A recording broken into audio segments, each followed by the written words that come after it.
So I'm a pharmacist and a holistic health consultant, and this is one of my absolute favorite items that I use every single day. I absolutely love my red light therapy light. I like this because it's compact, but also packs a punch. Look how bright this is. I hope you can tell with the video. So there's two different light settings on the top. There's red light, and then there's a second light here, which is actually, it's showing up more in the video even, but it's hard to see it with the naked eye. But it's not as bright, but it still penetrates really deeply. But I like to use both settings. I like to turn both lights on at the top.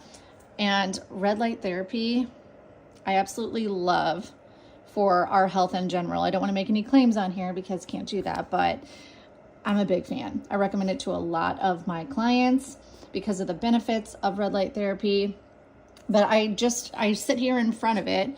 I do use protective eyewear most of the time because it is pretty bright. But I like how small it is, and I like that if you wanted to, you could mount it as well. You could hang it from somewhere. But I have a sauna on the other side of this room, and sometimes I'll even just put it in the sauna with me. But I like to just sit here and soak up the red light. And sometimes I have a walking pad behind me too that I use. I work from home, and I'll just set it up next to my walking pad and just turn it on while I walk. So I get the benefits while I walk. So I don't have to sometimes I don't like to sit still. But I'm a big fan of this.